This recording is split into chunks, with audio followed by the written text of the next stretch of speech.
5 marks, সেখানে grammar থেকে হচ্ছে 20 আর ইংলিশ লিটারেচার থেকে টোটাল হচ্ছে যে 15। তো লিটারেচার থেকে তো এখানে অনেক পড়া, তো অন্য সাবজেক্টের মতো আমরা এখানেও সেম জিনিসটা বলবো। তুমি লিটারেচারটা পড়তে হবে, আগে সিলেবাসটা ভালো করে তোমাকে বুঝতে হবে যে কোন কোন টপিক থেকে তোমার এখানে কোশ্চেন আসবে, কোনটা তোমাকে বেশি গুরুত্ব দিতে হবে। আগে টপিক ওয়াইজ আমরা দেখি। যাদের ভিডিও অন, তোমরা ভিডিওগুলো একটু অফ করে দাও।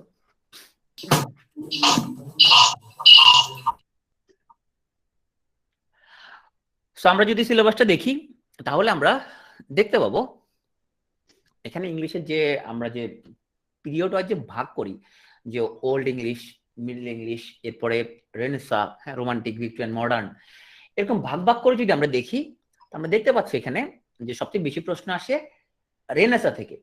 সবচেয়ে বেশি প্রশ্ন আসছে এখানের মধ্যে, ম্যাক্সিমাম 5টা, মিনিমাম 2টা প্রশ্ন আসছে। এরপর আমরা যে টপিকটা দেখি সবচেয়ে বেশি প্রশ্ন দিক দিয়ে, সেটা হচ্ছে মডার্ন পিরিয়ড। এখানের মধ্যে ভিক্টোরিয়ানো, এই দুটো পিরিয়ড থেকে তোমার প্রচুর কোশ্চেন আসে। লিটারি টার্মস থেকে তোমার ম্যাক্সিমাম 4টা থেকে মিনিমাম 1টা পর্যন্ত প্রশ্ন আসছে। কোটেশন থেকে এখানে ম্যাক্সিমাম 3টা থেকে মিনিমাম 2টা করে প্রশ্ন আসছে। সো এটা দেখে আমাদের একটা আইডিয়া হয়ে যাবে যে আমাদের আসলে পরীক্ষার জন্য আমরা কি কি জিনিসপত্র আমাদের এখানে পড়া উচিত। তো আমরা যখন আজকে মূলত আমরা এই টপিকটা পড়বো, লিটারেরি টার্মস, এই 7 নম্বর যে টপিকটা। সো আজকে ক্লাসটা যদি আমরা মনোযোগ দিয়ে করি, তাহলে আমরা ধরে নিতে পারি তুমি মোটামুটি 3 নাম্বারের মতো প্রশ্ন এখান থেকে কমন পেতে পারো, 2 থেকে 3 নাম্বার তুমি এখানে ইনশিওর করতে পারো। এরপরে আমরা যখন যুগ ভিত্তিক সাহিত্য পড়াবো, সেখানে আমরা মোস্ট ইম্পর্টেন্ট কিছু রাইটারের একটা লিস্ট তোমাদেরকে দিব। সেই লিস্টের রাইটার যারা, তাদেরকে আমরা আগে পড়ে ফেলবো। সো আমরা প্রস্তুতিটা যেভাবে আসলে আমরা সাজাবো, সেটা হচ্ছে আমরা ইম্পর্টেন্সের ভিত্তিতে আমরা যদি যেটা করব, তাহলে আমরা হচ্ছে আজকে ক্লাসের মধ্যে মূলত লিটারারি টার্মস গুলো আমরা পড়ে ফেলবো। এরপরে যুগ ভিত্তিক যে সাহিত্য পড়বো, সেখানে আমরা মোস্ট ইম্পর্টেন্ট আমরা তোমাদেরকে 20 থেকে 25 জন রাইটারের নাম দিব। সেই রাইটারের লেখাজোখাগুলো আমরা খুব গুরুত্বের সাথে আমরা এগুলা শেষ করতে হবে, কারণ আমরা যে 20 থেকে 25 জন রাইটারের লিস্ট তোমাদেরকে দিব, সেই লিস্টের রাইটারদের থেকে তোমার 15টা কোশ্চেনের মধ্যে 8 থেকে 10টা কোশ্চেন কমন আসবে। এখন এখানে পড়ার সিস্টেম যেটা হবে, তুমি আমাদের লেকচারটা দেখলা। সো নাম্বার 1 তুমি আমাদের লেকচার তুমি দেখলা। নাম্বার 2 তোমরা খেয়াল করছো নিশ্চয়ই আমাদের ইংলিশের ক্লাসরুমের মধ্যে ওপেন বুক কিছু কোশ্চেন দেওয়া হয়েছে। তোমার এখানে 8টা সেটের কোশ্চেন দেওয়া হয়েছে। এই 8টা সেট ছাড়াও আরো কিছু মডেল টেস্ট কোশ্চেন তোমাদেরকে দেওয়া হবে। সব মিলিয়ে তোমাদেরকে 1500-এর মতো কোশ্চেন সলভ করানো হবে। তো তোমাদের জন্য যেটা একটা সুখবর, সেটা হচ্ছে এইবারও তোমরা কোশ্চেনগুলো সাবমিট করার পরে তোমরা এক্সপ্লানেশনটা পেয়ে যাবা। হোপফুলি 2-1 দিনের মধ্যে এক্সপ্লানেশন তোমরা পেয়ে যাবা। এই পুরো এই সপ্তাহ জুড়ে আমরা লিটারেচার পড়বো, লেকচারটা করব। যে লেকচারটা পড়া হয়েছে সেই লেকচারের উপরে তোমাকে যে 8টা সেট কোশ্চেন দেওয়া হয়েছে, সেই 8টা সেটের কোশ্চেন গুলো তুমি প্র্যাকটিস করতে হবে। যেমন আজকে আমরা লিটারেরি টার্মস পড়বো, তুমি গুগল ক্লাসরুমে ঢুকে দেখবা আমাদের, আমি একটু সবার জন্য যারা দেখো নাই, আমি সবার জন্য একটু তোমাকে বলে দিচ্ছি। তুমি যখন গুগল ক্লাসরুমে যাবা আমাদের, তো আচ্ছা, অনেকে ইমেল থেকে আমাদের ক্লাসরুমে ঢুকো। তো ইমেল থেকে ঢুকার কোনো দরকার নাই ভাই, তুমি হচ্ছে যে অ্যাপ আছে তোমার ফোনে, তুমি অ্যাপ দিয়ে ঢুকবা। সো এই যে তুমি আমাদের ক্লাস ওয়ার্ক সেকশনে যখন তুমি চলে যাবা, ক্লাস ওয়ার্ক সেকশনে তুমি দেখবা যে আমাদের এই যে literature open book exam. So literary terms 1, literary terms 2, old and middle English, তুমি এখানে ক্লিক করে এখানে কোশ্চেনটা প্র্যাকটিস করতে পারবা। তো এখানে 8টা সেট কোশ্চেন দেওয়া হয়েছে, আমরা তোমার কিছু মডেল টেস্ট দিব। আর লিটারেচারের যে কাউন্টগুলো, সেই কাউন্টগুলো এখানের মধ্যে তোমার এটা অবশ্যই নিচ থেকে তোমার তুমি দেখবা 1 2 3 4 করে এখানে কাহুতগুলো প্লে করতে হবে। টোটাল এখানে 26টার মতো কাহুত এখানে দেয়া আছে। তাহলে আমাদের একটা কম্বাইন্ড অ্যাপ্রোচ, তোমরা লেকচার ক্লাসগুলো দেখবা এবং যে লেকচারটা করাইলাম সেই লেকচারের উপরে ওপেন বুক কোশ্চেনটা তুমি সলভ করবা, আর তোমার ফাঁকা টাইমে তুমি কাহুত খেলবা। সো আমাদের যে ডেইলি এক্সামগুলো হবে, সেই ডেইলি এক্সামে তোমার যে কোশ্চেনগুলো থাকবে, যে ওপেন বুকটা তুমি সলভ করবা, সেই ওপেন বুক কোশ্চেন থেকে তোমার মিনিমাম 30 থেকে 40% কোশ্চেন থাকবে। আমরা যে লেকচারটা পড়াচ্ছি সেই লেকচার থেকেও তোমার মোটামুটি 30% প্রশ্ন থাকবে। আর 30% প্রশ্ন তুমি বই থেকে পাবা। তার মানে তোমাদেরকে আমরা যে বইটা কিনছো, আমরা এখান থেকে মিরাকলটা কিনতে বলছিলাম, সো আমরা বই থেকে আরো 30% কোশ্চেন দিব, এটা ডেইলি এক্সামের জন্য। এই হচ্ছে আমাদের মোটামুটি লিটারেচার নিয়ে প্ল্যান। তো চলো আজকে একটা লম্বা ক্লাস, আশা করি তোমরা ক্লাসটা উপভোগ করবা। আমরা মূলত আজকে শুধু ফিগার অফ স্পিচ এবং লিটারেচার টার্মসগুলো নিয়ে আজকে এখানে আমরা পড়াশোনা করব। আমরা যদি টোটাল ইংলিশ লিটারেচারকে ভাগ করি, এই 4টা ব্রড হেডিং আমরা ভাগ করতে পারি। যে প্রথম লিটারেচার টার্মসগুলো আমরা জানতে হবে, সেকেন্ড হচ্ছে আমরা এইজ ওয়াইজ যে ইম্পর্টেন্ট পার্সন যারা তাদের মাস্টারপিস ওয়ার্কগুলো এবং প্রভাব কোটেশন, এই জিনিসগুলো আমাদের জানতে হবে। তুমি বলছো বই কোনটা, তুমি বই যে কোনো বই ফলো করতে পারো। তুমি যদি খুব প্রথম প্রিলি যদি হয়, খুব শর্টকাটে নিতে চাইলে কনফিডেন্সের তোমার একটা বই আছে লিটারেচারের, খুব ছোট্ট একটা বই। আর একটু ব্যাখ্যা সহ পড়তে চাইলে মিরাকল যে বইটা, সেই বইটা কিনতে পারো, সেই বইটা বেস্ট।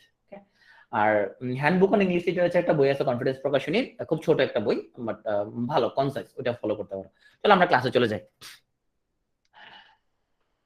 তো আমরা মাঝে মধ্যে এরকম বলি যে he is cunning as a fox, সে হচ্ছে যে সে খুব ধূর্ত, অ্যাজ এ ফক্স, অ্যাজ শব্দ আছে কিসের মতো, শিয়ালের মতো ধূর্ত, শিয়ালের মতো ধূর্ত।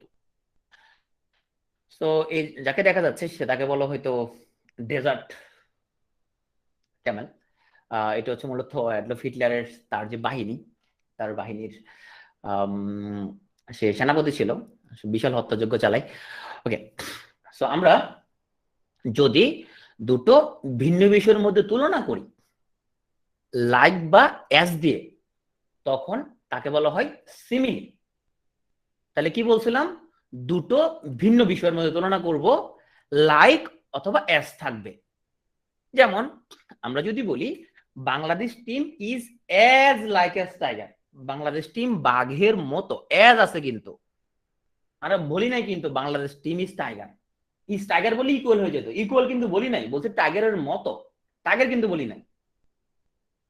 আমরা যদি বলি যে as cool as a cucumber, as আছে কিন্তু, সো কিউকাম্বারের মতো, নট কিউকাম্বার।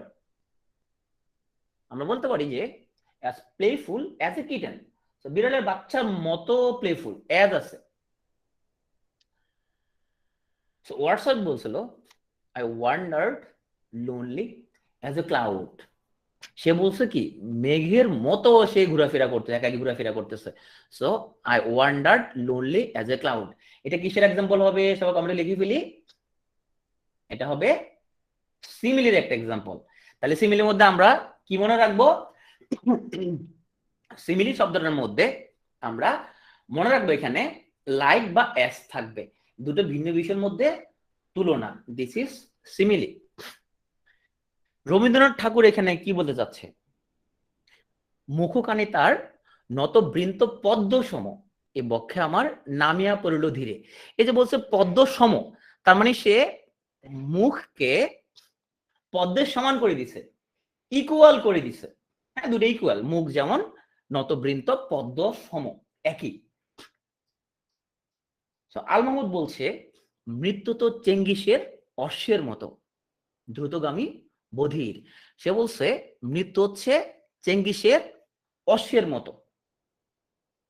সো আমরা যখন কোনো কিছুকে ইকুয়াল করে দেই, সমান করে দেই, ইকুয়াল করে দেই, তখন তাকে বলা হয় মেটাফোর।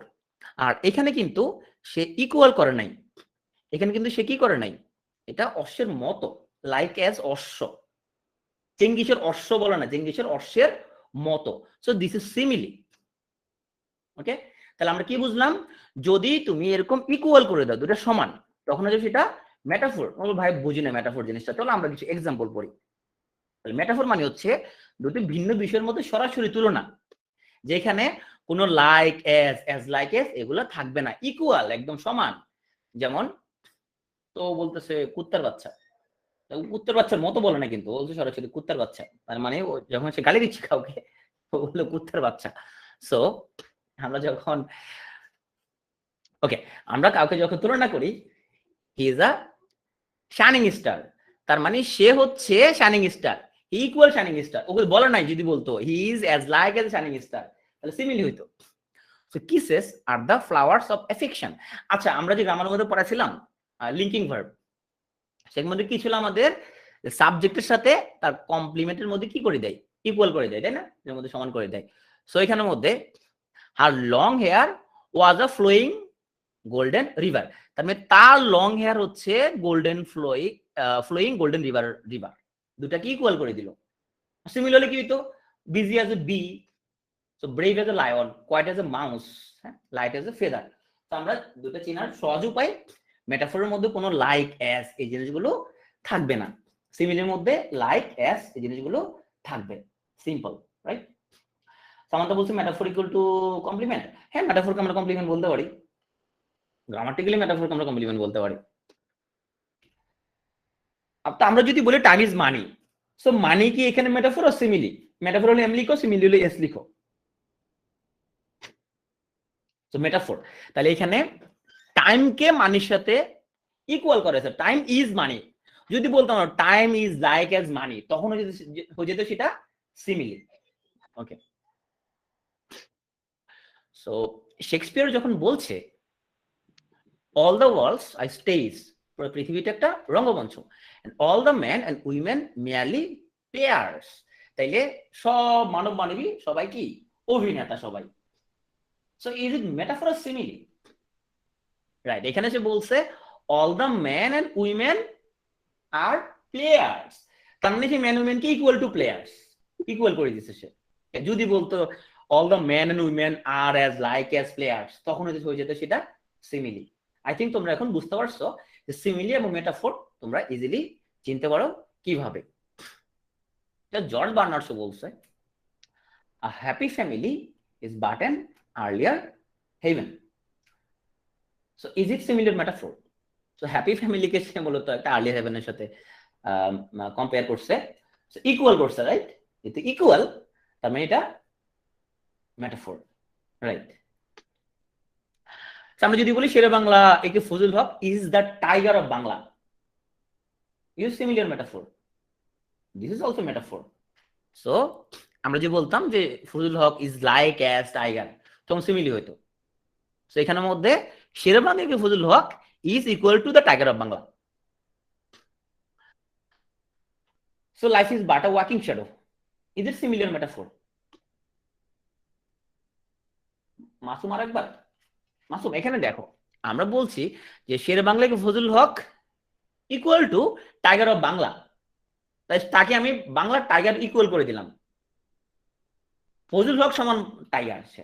সো মেটাফোর, যদি বলতাম শের বাংলাকে Fazlul Huq is like as the tiger of Bangla, সে বাংলা টাইগারের মতো যদি বলি তাহলে সিমিলি, ইজ লাইক অ্যাজ তো বলি নাই, তাই না, লাইক বা অ্যাজ বলি নাই। Okay, so life is but a walking shadow, this is also metaphor.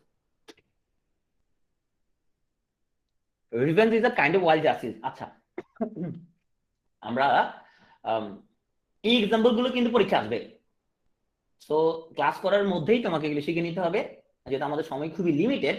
এখন যে এক্সাম্পল গুলো আমি দিচ্ছি এই এক্সাম্পল গুলো প্রশ্নের মধ্যে থাকবে, এইটা আমি বলতে চাইছি যে লেকচার থেকে তোমার প্রচুর কোশ্চেন থাকবে। সো কোশ্চেন হবে যে revenge is a kind of wild justice, এটা কিসের এক্সাম্পল, এইভাবে কোশ্চেন থাকবে। So this is also metaphor. আমরা যদি বলি যে camel is call the ship of desert, এগুলো সবগুলো এক্সামের কোশ্চেন মধ্যে থাকবে, ওপেন বুকের মধ্যে, মানে আমাদের ডেইলি যে এক্সাম হবে। ওকে, সো এখন আসো, তাহলে আমরা মেটাফোর সিমিলি চিনলাম। আচ্ছা, এরকম আমরা যখন কোনো মহিলাকে দেখি আমরা তাদেরকে কি বলে সম্বোধন করা উচিত? ওদেরকে সেক্স ওয়ার্কার আর প্রস্টিটিউট? ওকে, কেউ বলবে যে প্রস্টিটিউট, কেউ বলবে সেক্স ওয়ার্কার, রাইট। আচ্ছা, কোন কথাটা মানে বললে একটু জিনিসটা যে প্রস্টিটিউট যদি বলা হয় কাউকে, মানে বিষয়টা একটু ধরো অড শোনায়, তাই না, একটু ধরো হিউমিলেটিং বা ওর জন্য অপমানজনক। কিন্তু যদি হয় যৌনকর্মী, সে টাকার বিনিময়ে সে সেক্স সেল করে, তাহলে বিষয়টা শুনতে একটু মানে মোলায়েম লাগে, তাই না, একটু মনে হয় ওকে একটু লেস হিউমিলেটিং, একটু মোলায়েম লাগে। ওকে, আমরা যখন কোনো অপ্রিয় উক্তির পরিবর্তে কোমল কোনো উক্তি ব্যবহার করি, মানে যেটা শুনে একটু ভালো শোনায়, তাকে বলা হয় ইউফেমিজম। সো কাউকে সেক্স ওয়ার্কার না বলে যখন, সরি, কাউকে প্রস্টিটিউট না বলে যখন সেক্স ওয়ার্কার বলা হয়, দ্যাট ইজ ইউফেমিজম। সো আমরা একজন স্যানিটেশন ইঞ্জিনিয়ারকে এখন আমরা যদি ওকে বলি যে গার্বেজ ম্যান, তাহলে তো বিষয়টা হচ্ছে যে ও খুব মাইন্ড করবে, তাই না? ওকে আমরা বলতে পারি স্যানিটেশন ইঞ্জিনিয়ার, রাইট? ধরো একজন বয়স্ক মানুষ, লাইক 65 প্লাস, হ্যাঁ, আমরা যদি বলি যে বুড়া লোক বা ওল্ড পিপল, এটা বললে কেমন জানি একটু মানে একটু রুড শোনায়। আমি যদি বলি সিনিয়র সিটিজেন, শুনতে খুব ভালো শোনায়। আমরা যদি বলি শি ইজ প্রেগনেন্ট, এটা না বলে যদি বলি she is in the family, এটা বলতে একটু ভালো সুন্দর ভালো শোনায়। আমরা যদি বলি যে লোকটা মারা গেছে, এটা না বলে আমরা কি বলি? আমরা লোকটা মারা গেছে এই ধরনের কথা বলি না, আমরা বলি যে হ্যাঁ তাকে আল্লাহ নিয়ে গেছে বা আল্লাহর কাছে চলে গেছে, বা উনি আর নাই, হ্যাঁ, এইভাবে আমরা হচ্ছে যে মৃত্যু নিউজটা দেই। তো পাশেও যখন বলি তখন সেটা হয়ে যাবে গত হয়েছেন বা এই জাতীয় জিনিস, বা তিনি এখন আমাদের মধ্যে নাই, হ্যাঁ, এই জাতীয় আমরা ব্যাপারটা বলি। সো আমরা যেটা খুব, যেখানে আমাদের খুব মানসিকভাবে যারা অসুস্থ তাদেরকে যে রাখা রাখা হয়, আমরা যদি বলি পাগলা কারণ লুনাটিং অ্যাসাইলাম, তাহলে এটা খুব একটা মানে অড শোনায়। বাট যদি বলি মেন্টাল ইনস্টিটিউশন, তখন একটু মোলায়েম শোনায়। সো এখানে যে এক্সাম্পল ইউজ করা হয় সেগুলো সবগুলো হচ্ছে ইউফেমিজম। ওকে, তো এখন এই ভদ্রলোকের ওয়াইফ এখন যদি তার হাজবেন্ডকে যদি বলে যে আপনার তো ছাদে মাল নাই, এটা বললে এখন উনি খুব মন খারাপ করবে, তাই না? উনি বলবে যে তুমি আমাকে এই যে কথাটা বলতে পারলা, ওর খুব মন খারাপ হবে, তাই না? কি ভালো লাগবে? মন খারাপ লাগবে। তাহলে সে বলতে পারে যে you are becoming little thin on top, যে তোমার ছাদে মাল একটু একটু কমে গেছে, এইটা একটু বলতে পারে। আসলে কি নাই, ও ছাদে টোটালি মাল নাই। তো যখন আমরা কাউকে বলি you are becoming a little thin on top, তোমার ছাদে একটু লিটল থিন হয়ে গেছে, একটু মাল কমে গেছে, এটা বলে একটু মোলায়েম শোনা জিনিসটা। So this is also example of euphemism. সরাসরি যদি বলি যে তুমি টাকলা, এটা বললে মন খারাপ হবে। তো আমরা যদি কোনো বাচ্চা যদি দেখা যায় সেটা হচ্ছে যে বিভিন্ন রকম ভাবে সে ডেভেলপমেন্টাল ডিসঅর্ডার বা বিভিন্ন মস্তিষ্কের বিভিন্ন ডিজিজ আক্রান্ত, এরকম যখন বাচ্চা হয় বা অটিজম রিলেটেড বাচ্চা যদি হয়, তা আমরা যদি কেউ বলি আপনার বাচ্চা অটিস্টিক, এটা বললে খুব একটা রুড একটা ব্যাপার শুনে, তাই না? খুব মন খারাপ হবে, গার্ডিয়ানের মন খারাপ, বাচ্চার মন খারাপ হবে। আমরা বলি স্পেশাল চাইল্ড। আমরা যদি বলি এই প্রতিষ্ঠানে কোনো পাগল ছাগল এখানে চাকরি দেওয়া হয় না, এটা আমরা বলি না নিশ্চয়, আমরা বলবো কি don't hire mentally challenged people, আমরা মেন্টালি চ্যালেঞ্জ পিপল হায়ার করি না, এইভাবে আমরা জিনিসটা বলবো। তাহলে ইউফেমিজম জিনিসটা আমরা বুঝলাম, সিমিলি বুঝলাম, মেটাফোর বুঝলাম। তো চলো, আমার বান্ধবী একটা, সে একটা তোমার ছোটবেলায় এরকম ওর নাম হচ্ছে ইসরাত রিপা, আমার বান্ধবী হয়। তো সে এরকম দেখতাম যে সবসময় এরকম গান গাইতে বলে। এখন এখানে কি মনে হয়, সে বলছে যে সব সাগরের জল যদি কালি হতো, পৃথিবীর সব গাছ লিখনি হইলেও ওর প্রেমের কথাটা লেখা শেষ হতো না। তোমাদের কি মনে হয়, ও কি সত্য কথা বলছে মনে হয়, নাকি অতিরঞ্জিত ব্যাপার স্যাপার করছে মনে হয়, মানে একটু বেশি বেশি বাড়াবাড়ি চাপাবাজি করতেছে মনে হচ্ছে? হ্যাঁ, এটা না মেটাফোরের কথা বলি নাই।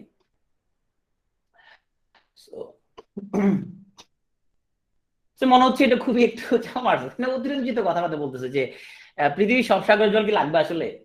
সব সাগরের জল লাগবে, কলম দু তিনটে হলেই তো ওর প্রেমের কাহিনী শেষ হয়ে যাবে, কি বলো? ওকে, আচ্ছা ঠিক আছে, ওকে আবার কেউ নক দেওয়ার দরকার নেই, আবার ওকে যে বলে দাও ওর ছবি আমরা এখানে অ্যাড করছি, আবার আমার উপরে চেতে যেতে পারে, যদি আমি জানি না সে ফেসবুক থেকে আমার লেকচারটা দেখে যাচ্ছে কিনা। এগুলোকে বলা হয় অতিরঞ্জিত কথাবার্তা।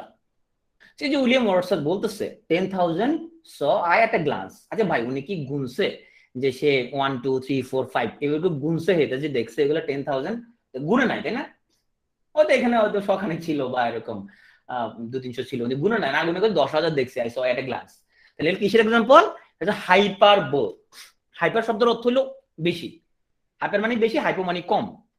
তো হাইপো মানে হচ্ছে কম, আর হাইপার মানে যেমন বলে হাইপার টেনশন মানে উচ্চ রক্তচাপ, হাইপার মানে বেশি বেশি। ওকে, তো আমাদের মা বাবারা আমাদের সবসময় বলে তোরা আমি হচ্ছে যে হ্যাঁ 1,000 বার কল দিছি, রাইট, ওরা আমরা 1,000 বার কল দিছি, হ্যাঁ, I have told you million times, আমি তোমাকে 1,000 মিলিয়ন বার এটা বলছি। হ্যাঁ, আমাদের মা বাবারা বলে যে তোমাকে তো এতবার বলছি, তুমি 100 বার বলে ফেলছি, শুনো না জিনিসটা। সেগুলো হচ্ছে সবগুলো হাইপার বোল। আমরা যদি বলি হিস, এগুলো সব এক্সাম্পল গুলো কালকে এক্সামে কিন্তু আসবে, কিন্তু খুব খেয়াল করে মনোযোগ দিয়ে ক্লাস করো। যদি বলি তোমাকে তো দেখতে 900 বছরের বুড়ার মতো লাগে এবং আমি পুরো গরু খেয়ে ফেলছিলাম, তাহলে এই কথাগুলো হচ্ছে হাইপার বোলের এক্সাম্পল। প্রশ্ন যেরকম থাকবে যে নিচের কোনটা হাইপার বোলের এক্সাম্পল, এভাবে থাকবে, অথবা এরকম থাকবে he is 9,000 years old, he is an example of simile, metaphor, hyperbole, এইভাবে কোশ্চেন গুলো থাকবে। ঠিক আছে, এখন কবি ঈশ্বরগুপ্ত কি বলে দেখো, সে ঈশ্বরগুপ্ত বলল, বন থেকে এলো এক টিয়ে মনোহর, সোনার টোপর শোভে মাথার উপর। সো তো সেই যে কথা বলছে যে টিয়ে মনোহর সোনার টোপর শোভে মাথার উপর, হ্যাঁ, তো এই কথাগুলো হচ্ছে মূলত কি হাইপার বোল, অতিরঞ্জিত কথাবার্তা। মাথার উপরে সে সোনার টোপর করতে আসবে, হ্যাঁ, সোনার ভরি তো এখন প্রায় 70-80 হাজার টাকার মতো। তো আসলে আমরা কিছু হাইপার বোল এক্সাম্পল দেখি, পরীক্ষার জন্য অত্যন্ত important. she shed an ocean of tears। তো আহমেদ মাসুম যখন তোমার সে যখন প্রথম প্রেমিকের কাছে ছেঁকা দেয়, তো এখন মাসুম আমার কাছে চাপামারি বললো যে ভাই ও আমার জন্য 1 সমুদ্র জল বিসর্জন করছে। এগুলো হচ্ছে কি 1 সমুদ্র জল বিসর্জন করা যাবে? করা যাবে না। তো এগুলো সবগুলো হচ্ছে যে চাপাবাজি। she shed an ocean of tears। William শেক্সপিয়ারের ম্যাকবেথ, এগুলো আমরা পড়বো ম্যাকবেথের তার কিছু উক্তি। So all the perfumes of Arabia will not sweeten this little hand. তো ম্যাকবেথের মধ্যে এই ডায়লগটা আছে, মানে সে এত অপকর্ম করছে, বলা হচ্ছে যে আরবের সব পারফিউম ওর হাতে যদি তোমার মাখানো হয়, তাও ওর হ্যালেরি ম্যাকবেথ সে এত আকাম করছে, ওর হাতটা সুটেন করতে পারবে না। এটা তো অতিরঞ্জিত কথা, মানে একটা আতর দিলেই তো আমি হাত সুটেন হয়ে যাবে, কি বলো? 2-1 ফোঁটা দিলে তো হয়ে যাবে, বলতেছে পুরো আরবের সব পারফিউম আনলো হবে না। এগুলো সবগুলো হাইপার বলে এক্সাম্পল। পরীক্ষা আসবে all the perfumes of Arabia will not sweeten this little hand, এটা কিসের এক্সাম্পল? এটা হাইপার বল, সিমিলি, মেটাফোর, এরকম পরীক্ষা আসবে। এখন আসো আমরা একটু কথা বলি অক্সিমোরন। অক্সিমোরন মানে হচ্ছে পরস্পর বিপরীত ভাব, বা যেখানের মধ্যে সিনোনিম অ্যান্টোনিমটা পাশাপাশি থাকবে, কাছাকাছি থাকবে। দেখো জিনিসটা একটু বলি।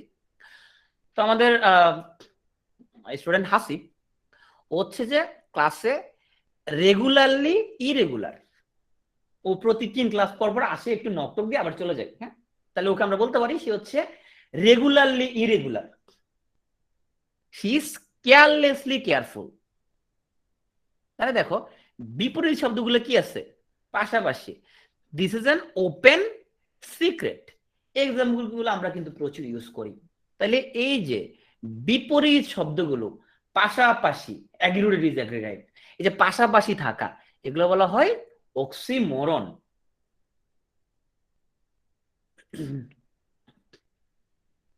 লাইক আমরা যে এটা প্যারাডক্স হয় না? প্যারাডক্স আমরা আসবো সামনে, প্যারাডক্স জিনিসটা কি, প্যারাডক্স আমরা সামনে আসবো। অনেকেই আমরা এরকম দেখি যে কেয়ারলেসলি কেয়ারফুল, কিভাবে জানো? তোমার হচ্ছে যে সো তোমার পাপিয়া, তো একবার ওর ইচ্ছে হইলো, সে হচ্ছে ওর আম্মাকে, ও একটা দাবি দেওয়া করছে, ওকে একটা আইফোন কিনে দিতে হবে। এখন আইফোন কিনে দিতে ওর আম্মা কই তোর কি আইফোন কিনে দিব, তুই তো একদম বিশেষ ক্যাটারাস নাই, ওর আম্মা কিনে দিচ্ছে না। এখন সে এটার জন্য সে চিন্তা করলো আমাকে ভয় লাগাবে, হ্যাঁ, সে কি করছে, এরকম এক পাতা ঘুমের ওষুধ নিছে, এক পাতা কি নিছে, ঘুমের ওষুধ নিছে, নিয়া 9:30 জানালা দিয়ে ফালা দিছে, ফালা দিয়ে আর অর্ধেকটা খাইছে, খাইয়া শুয়ে আছে। এই যে পাতাটা কি করছে, এটা এটা খাটের নিচে রেখে দিছে, যাতে আম্মা যাতে দেখে এক পাতা ঘুমের ওষুধ খাইছে, আসলে সে অর্ধেক খাইছে, 9:30 ফালা দিছে ওখান দিয়া। তো ও হচ্ছে আসলে কি কেয়ারলেসলি কেয়ারফুল। বুঝতে পারছো না এক্সাম্পলটা? ওকে, করে অনেকে, আমি জাস্ট তোমাদেরকে বলে দিলাম আর কি, একটা টিপস শিখে দিলাম। এরকম তোমার যদি কোনো দাবি দেওয়া থাকে, কখনো এরকম ভয় লাগাতে চাইলে পুরোটা খাই ফেলবে না, একটু খাবা, বাকিগুলো ফালা দিবে জানালা দিয়া, তারপরে ভাব দেবো তুমি অনেক খাইছো, তুমি মারা যাচ্ছ। অক্সিমোরনে কি থাকে? সিনোনিম অ্যান্টোনিমটা পাশাপাশি থাকে অক্সিমোরনে। এখন যদি দূরে দূরে থাকে, তাইলে হ্যাঁ কেয়ারফুলি কেয়ারলেস হতে পারে, হ্যাঁ কেয়ারফুলি কেয়ারলেস হতে পারে অক্সিমোরন। দূরে দূরে থাকলে তাকে বলা হয় এন্টিথিসিস, যেখানে সিনোনিম অ্যান্টোনিম কি থাকবে? দূরে দূরে থাকবে। তাহলে আসো শাখাওয়াতি পেশেন্ট পাই। Okay, united we stand, divided we fall, দূরে দূরে আছে বিপরীত শব্দগুলো। সো ম্যান প্রপোজেস, আর গড কি করে? ডিসপোজ করে। সো দেখো দূরে দূরে আছে। To err is human, so ভুল হচ্ছে মানবীয়। আর টু ফরগিভ ইজ ডিভাইন, তো ক্ষমা হচ্ছে যে স্বর্গীয়। তো তুমি যদি কখনো কোনো আকাম করে ফেলো, তারপরে তুমি তোমার খুব প্রিয় মানুষের কাছে যাই বলবা to err is human, to forgive is divine. ভুল হচ্ছে মানবীয়, আমি যেহেতু মানব ভুল করে ফেলছি, আর তুমি ক্ষমা করে তুমি প্রমাণ করো তুমি একটা স্বর্গীয় আচরণ করছো, টু ফরগিভ ইজ ডিভাইন। এগুলো আমরা পড়বো আলেকজান্ডার পোপের তার যে তাকে নিয়ে যখন পড়বো তখনই ডায়লগটা আসবে। এইখানে যেহেতু লিটারি ট্রান্স করতেছে সেখানে আমরা জন্য পড়ার দরকার নাই। এগুলো হচ্ছে এন্টিথিসিসের এক্সাম্পল। টু আর এবং টু ফর দুটা কি বলে শব্দ। আর্থিক বুঝে ক্ষমা করে না, না আচ্ছা আমরা খুব দুঃখ প্রকাশ করতে চাই এটা যে ক্ষমা করা নাই ও আসলে স্বর্গীয় নাই, এই জন্য ক্ষমাটা করে নাই। স্বর্গীয় হলে সে ক্ষমা করে দিত, তো তুমি আফসোস করো না তার জন্য। ওকে, আমরা দোয়া করতেছি যাতে তুমি স্বর্গীয় লোকজন যাতে আসে তোমার।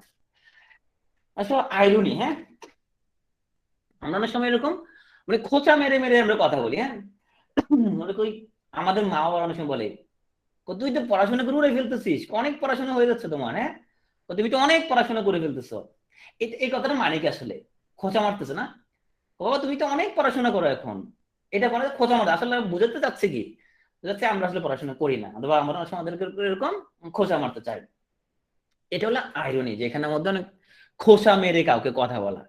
তো আমরা যখন বলি যে চেয়ারম্যানের চরিত্র ফুলের মতো পবিত্র, তো আসলে আমরা এক্স্যাক্টলি ফুলের মতো পবিত্র বুঝাতে চাই না, একটু খোঁচা মারলাম তাই না, চেয়ারম্যানকে এরকম অনেক সময় খোঁচা মেরে কথাবার্তা বলি, যদিও তোমার সব চেয়ারম্যানের জন্য না।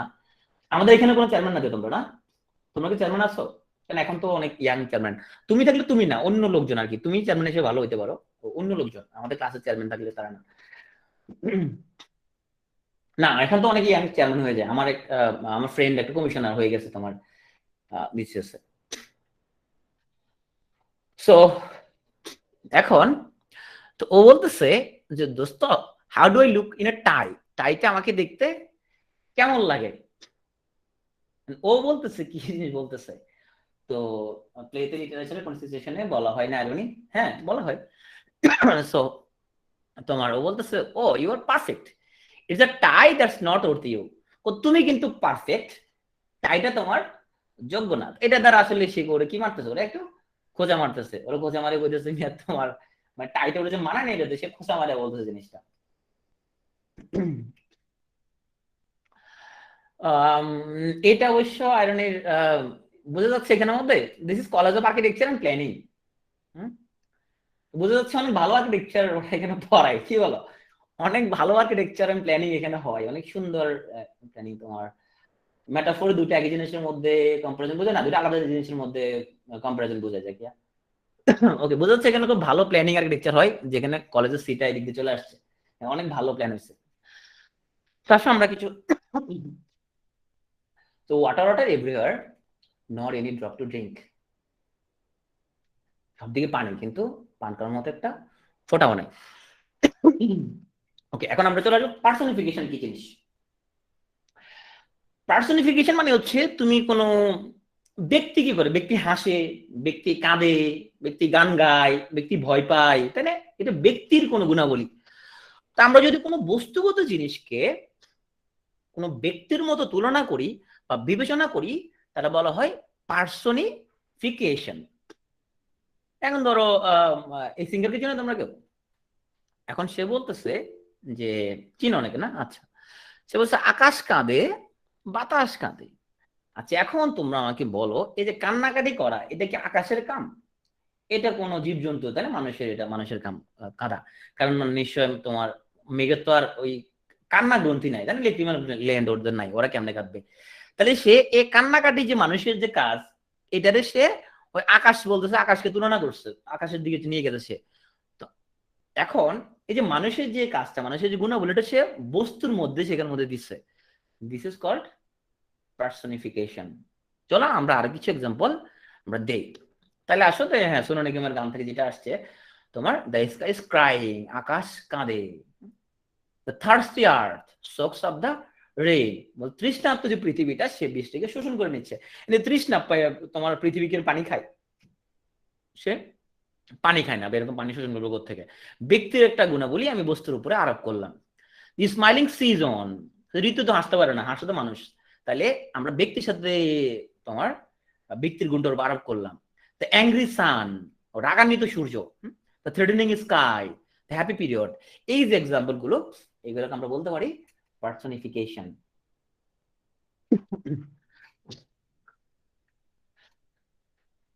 এখন আসো আমরা যদি বলি she was wide-eyed wondering while she waited for Walter to awaken। তুমি দেখো সব জায়গায় আমরা কি করছি, আমরা যে কনসোনেন্টটা ডব্লিউটা, হ্যাঁ, সবগুলো শব্দের মধ্যে রিপিটেশন হচ্ছে। সো সবার শুরুতে রিপিটেশন হচ্ছে, এটাকে বলা হয় alliteration. So repeated consonant sound occurring at the beginning of words or within words হতে পারে, এটা বলা হয় এলিটারেশন। বাংলা যাকে বলা হয় অনুপ্রাস। সো আমরা যদি বলি কিথ এন্ড কিন, সো শুরুতে এই দুটা কে আছে। So willful waste makes woeful want, W আছে। Round the rugged rocks the ragged rascal ran, সবগুলো আর আছে, এগুলো সবগুলো হচ্ছে অনুপ্রাসের এক্সাম্পল। তো fair is foul, fair is foul and foul is fair, সবগুলো এফ আছে। however through the fog and fill the air, সবগুলো শুরুতে এফ আছে। তো এটা একটা example এলিটারেশনের। Prunella, a proud prissy princess, plans to marry a pin-headed prince, will pamper her until a wise old woman's spell puts a purple peanut on the princess' pretty nose. সুন্দর কথা বলছে না? পাখি পাকা পেঁপে খায়, একজন বলে ফেলছে পাখি পাকা পেঁপে খায়। সো এটা তোমরা তুমি কেমন দ্রুত বলতে পারো এটা একটু ক্লাস শেষে একটু প্র্যাকটিস করে ফেলবা, হ্যাঁ, তুমি কত দ্রুত এটা বলতে পারো। তুমি দরকার হলে একটু রেকর্ড করে আমাদের একটু পাঠাও, আমরা শুনবো তুমি কেমন দ্রুত উচ্চারণ করতে পারো, ঠিক আছে? যেমন বলি আমরা যে তোমার হচ্ছে যে কাক কালো কোকিল কালো, কালো কন্যার কে, সবগুলা ক দিয়ে। তো আমরা একটা সোনালী কাবিন থেকে আমরা এরকম একটা অনুপ্রাস নিয়ে আসছি। বাঙালি কৌমের কেলি কল্লোলিত কর কলাবতী, জানতো না যা বাদশায়নার যত আর্যের যুবতী, সবগুলো এখানের মধ্যে ক আছে। সবগুলো অক্ষরে থাকা লাগবে না, সবগুলো অক্ষরে থাকা লাগবে না, শব্দের মাঝখানে তোমার অনেকগুলো শব্দের মধ্যে থাকলে হবে। এখন আসো আমরা যদি এলিটারেশনের সাথে যেটা আমাদের গ্যাঞ্জাম লাগবে সেটা হচ্ছে এজোনেন্স। এজোনেন্সের মধ্যে আমাদের একটু গ্যাঞ্জাম লাগতে পারে। The words do share the same vowel sound, ওখানে ছিল consonant, but starts with different consonant sounds unlike alliteration। তাহলে দেখো এই এখানের মধ্যে কি ব্যঞ্জন বর্ণ আছে, তাই না? ব্যঞ্জন বর্ণ সবগুলো শুরুতে। সো এখানের মধ্যে সবগুলো কি কনসোনেন্ট সাউন্ড শব্দের শুরুতে, সবগুলো কনসোনেন্ট শব্দের শুরুতে। এখানে বলছি আমরা কনসোনেন্ট না, ভাওয়ালটা রিপিট হবে, তবে সেটা শব্দের মাঝখানে হতে পারে। আমরা যদি বলি a host of golden daffodils, O আছে। beside the lake beneath the trees, fluttering and dancing in the breeze। So এই যে ও আছে, ও আছে, এই যে ই আছে, ই আছে, ই আছে, সো ভাওয়াল সাউন্ড রিপিটেশনকে বলা হয় অ্যাসোনেন্স। So those lazy hazy crazy days of summer, I recall Central Park in fall, so rock around the clock, the rain in Spain stays mainly in the plain। So এই যে vowel sound যে তোমার বারবার তোমার repetition হচ্ছে, এগুলো বলা হয় এজোনেন্স। আশা করি আমরা এসোনেন্স এবং এলিটারেশন পার্থক্য বুঝতে পারছি। এসোনেন্স মানে ভাওয়েল সাউন্ডটা রিপিটেশন হয়, হ্যাঁ, ভাওয়েল সাউন্ড। এটা কি অলওয়েজ মাঝখানে আর লাস্টে হয়? হ্যাঁ, লাস্ট হতে পারে, মাঝখানে হতে পারে। এখন আসো আমরা একটু অনুকরণ নিয়ে কথা বলি। তোমরা বাংলা ব্যাকরণের মধ্যে পড়ছিলা ঝন ঝন ঠন ঠন, তাই না? তো ধ্বনির অনুকরণে যদি কোনো শব্দ গঠন করি যেখানে রিদম থাকবে তাকে বলা হয় অনোম্যাটোপিয়া। সরি। সো জিঙ্গেল জিঙ্গেল, হিস হিস, ক ক, হ্যাঁ, এজন্য যে কোনো অবস্থান হতে পারে। চলো আমরা এখন একটু ক্লাইম্যাক্স নিয়ে কথাবার্তা বলি। বিউটিফুল মাইন্ড মুভিটা আমি স্পয়লার দেবো না, আমরা কি কেউ দেখছি এখানে? দেখছো এখানে কেউ? আচ্ছা, সো আমরা যারা দেখি নাই, তুমি মুভিটা দেখো, খুব ভালো লাগবে। তুমি মুভিটা দেখলে অনেক ভালো লাগবে। শুধু তো তোমার ওই যে কি নাম মুভি বেরোছে কয়েকদিন আগে, তোমার ওই যে ফেস্টিভ্যাল টেস্টিভ্যাল যে পাইলো, যে কি নাম মুভিটার নাম? হুম, রেহানা মরিয়ম, হ্যাঁ ঠিক আছে, রেহানা মরিয়ম। ওগুলা ছাড়াও, ওগুলো দেখবো, ওগুলো ছাড়াও তুমি একটু ভালো মুভি টুভি দেখা উচিত। শুধু ফেস্টিভ্যাল টেস্টিভ্যাল এগুলো ছাড়া ভালো মুভি দেখা উচিত। আচ্ছা, এখন আসো এই মুভিটা যারা দেখছো সেখানে কি হয়, তুমি একটা ঘটনা জানতেছো জানতেছো জানতেছো, তোমার মধ্যে একটা আগ্রহ ক্রিয়েট হচ্ছে, ইন্টারেস্ট গ্রো করতেছে তোমার মধ্যে। তুমি বুঝতে চেষ্টা করতেছো যে ঘটনা কোন দিকে যাচ্ছে, কি হচ্ছে জানতে চাচ্ছ, জানতে জানতে তুমি একটা টপ উঠে যাচ্ছে ঘটনার, যে কি হচ্ছে এখানের মধ্যে, কি হচ্ছে, ঘটনাটা এরকম হচ্ছে কেন, কি জানতে চাচ্ছ, প্রচন্ড আগ্রহ তোমার। এরপরে এখানে গিয়ে তুমি যখন জানতে পারো যে এখানে একটা ঘটনা ঘটছে, ঘটনাটা তোমাকে এখন এখানে ডিরেক্টর বলে দিছে তোমাকে যে এখানে এই ঘটনাটা ঘটছে, এর আস্তে আস্তে তুমি এই ঘটনা দিয়ে তুমি আস্তে আস্তে আস্তে তোমার ইন্টারেস্টটা তোমার মিটাতে থাকো, আস্তে আস্তে মিটায় আবার তুমি আগের অবস্থানে ফিরে চলে আসছো। তাহলে এই যে at the height of the plot যেটা উত্তেজনাকর পরিস্থিতি সৃষ্টি হয় তারা বলা হয় ক্লাইম্যাক্স। ওকে, আমরা যেটাকে বলি যে কাহিনী বা নাটকের চরম পরিণতি। সো ভেনি ভিডি ভিসি, এলাম দেখলাম, দর্শকের মধ্যে আগ্রহ জাগতেছে যে এলাম দেখলাম এরপরে কি করলাম, এরপর জয় করলাম, ভেনি ভিডি ভিসি। সো কি হয় ক্লাইম্যাক্সে, এটা কখন ঘটে, it happens at the height, at the highest point. So I came, I saw, দর্শকের মধ্যে আগ্রহ যাচ্ছে, কি আগ্রহ যাচ্ছে, আমি আসলাম দেখলাম এরপরে কি, আই কনকোয়ার্ড, হি স্মাইলড, আচ্ছা, হি লাফড, হ্যাঁ এরপরে কি হয়েছে, এরপরে সে জোরে একটা চিৎকার দিয়েছে, রোয়ার্ড, উই প্ল্যান্ড, পরিকল্পনা করছিলাম, উই লেভার্ড। তো দর্শকের মধ্যে একটা উত্তেজনা যাচ্ছে, শান্তনু বলছে আসলাম দেখলে খুব গেল আমাকে, উই প্ল্যান্ড উই লেভার্ড, হ্যাঁ এরপরে কি করছে, আপনি কি পাস করছেন এরপরে, হ্যাঁ we succeeded in our mission. এগুলো হচ্ছে আমাদের কিসের এক্সাম্পল, ক্লাইম্যাক্সের এক্সাম্পল। এখন আসো আমরা একটু জানি এলিজি। এলিজি হচ্ছে poem of sorrow and mourning, হ্যাঁ কান্নাকাটি রিলেটেড যে তোমার কবিতা তারা বলা হয় এলিজি, যাকে আমরা বলতে পারি যে শোকগাথা কবিতা, পোয়েম অফ লেমেন্টেশন এন্ড মোর্নিং যাকে আমরা বলতে পারি। হ্যাঁ, so some famous elegy usually কারো মৃত্যুতে লেখা হয়, কাউকে স্মরণ করে লেখা হয়। হ্যাঁ, সো এডমন্ড স্পেন্সার রেস্ট্রোফেল, জন মিল্টনের লাইসিডাস, পার্সি বিজি শেলির অ্যাডোনিস এবং আলফ্রেড টেনিসনের ইন মেমোরিয়াম। ক্লাইম্যাক্স এক্সাম গুলো বুঝলো না ভাস্কর, আচ্ছা ভাস্কর বলছে ক্লাইম্যাক্স এক্সাম গুলো বুঝলো না ভাস্কর, আমি যখন বলতেছি যে আই কেম, আই স, আমি আসছি, আমি এলাম, আমি দেখলাম, এরপর দর্শকের মধ্যে কি হয়েছে, একটা উত্তেজনা কাজ করতেছে না, তা আপনি আইসেন দেখছেন এরপরে কি করছেন আপনি, এরপর আমি জয় করলাম, হ্যাঁ দর্শক উত্তেজনাটা আমি এখন মিটালাম। এখন তুমি ধরো তোমার তোমার নাতি পুত্রে তুমি গল্প বলতেছো যে দাদু আমি হচ্ছে যে বিসিএস এর জন্য প্ল্যান করছিলাম, হ্যাঁ অনেক কঠোর পরিশ্রম করছিলাম, এই পর্যন্ত তুমি বললা, তোমার নাতি তোমার কি বলবে, দাদু এরপরে কি হয়েছিল, আপনি কি পাস করছিলেন, তাই না, ওর একটা উত্তেজনা ক্রিয়েট হবে যে তুমি খুব ইয়ে করলা যে দাদু আমি একটা পিটিও নামে একটা কোচিং এ তখন কোচিং করতাম জুয়েলের বিসিএস এর জন্য অনলাইনে, করোনা ভাইরাস আসছিল পৃথিবীতে তখন, তাই না, তাহলে এই যে তোমার যে উত্তেজনা ক্রিয়েট হচ্ছিল, তো এরপরে তো উত্তেজনা মিশে বলে হ্যাঁ আমি মিশনে সাকসেসফুলটা হয়েছিলাম।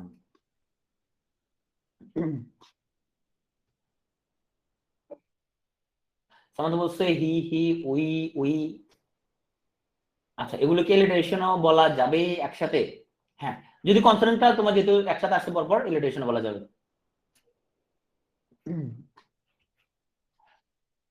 ওকে, সো এগুলো টিএম করে ফেলতে হবে, টিএম মানে ঠাড়া মুখস্থ করে ফেলতে হবে, কালকে পরীক্ষার মধ্যে কিন্তু আসবে নিচের কোনটা এলিজি বা অ্যাস্ট্রোফেল কে লিখছে বা লাসিরাস কে লিখছে বা পার্সি বিদেশি কোনটা লিখছে, হ্যাঁ এগুলো কালকে এক্সামের মধ্যে আসবে, টিএম করে ফেলতে হবে। So elegy written on country chart here, অত্যন্ত বিখ্যাত এলিজি, এটা হলো থমাস গ্রে লিখছে। এখন আসো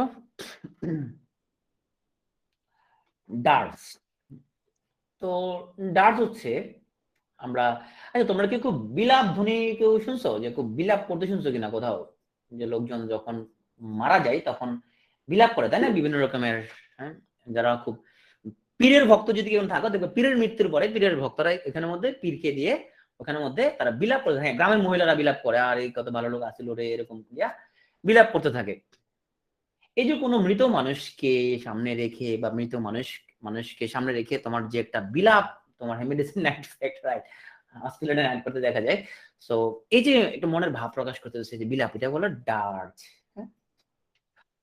সো এটাও আর song of sore and mourning. Elegy মানে হচ্ছে কবর কবিতা পড়ছো না, যেখানে কোনো মৃত ব্যক্তি স্মরণে আমরা কোনো শোকগাথা লিখতেছি, সেটা হচ্ছে তোমার, সেটাকে আমরা বলতে পারি তোমার এলিজি। ডার্জ মানে হচ্ছে বিলাপ ধ্বনি। ইসরাত জাহান সম্ভব বলছে শহরের কান্না কেমন, আমি জানি না শহরের কান্না কেমন, আমি শহরের কান্না দেখি না কাউকে, আমি জানি না আসলে সম্পা। তো এই যে সুয়াচান পাখি, তাই না, এখানের মধ্যে তোমার, তুমি জানো গানটা রাইটার কে, জানো কিনা কেউ? এই গানটার রাইটার হচ্ছে উকিল মুন্সি, রাইট। তো উকিল মুন্সি, এটা নিয়ে অবশ্য তোমার বিভিন্ন রকম কথাবার্তা আছে। বলাই থাকে উকিল মুন্সি তার যখন তার পীর যখন সে মারা যায়, কেউ বলছে তার ওয়াইফ মারা যায়, ওকে। এটা নিয়ে অবশ্য তোমার ব্যাপক বিতর্ক আছে যে সে কোন প্রেক্ষাপটে লিখছিল। তো যাই হোক, সে মানে কারো মৃত্যু শয্যায় এটা গাচ্ছিল বা এটা লিখছিল এটা। তো এগুলো হচ্ছে সব ডার্জের এক্সাম্পল। এখন হচ্ছে হোয়াট ইজ বালাদ। তো বালাদ হচ্ছে এটা একটা, আচ্ছা আমাকে একটা জিনিস বলো তো, যে গান কি কবিতা?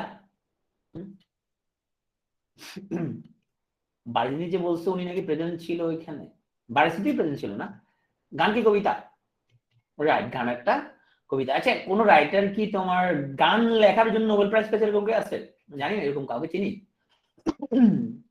গান লিখছে কিন্তু সাহিত্য নোবেল প্রাইজ পাইছে, চিনি কাউকে আমরা? হ্যাঁ, কি নাম? Bob Dylan, right, Bob Dylan.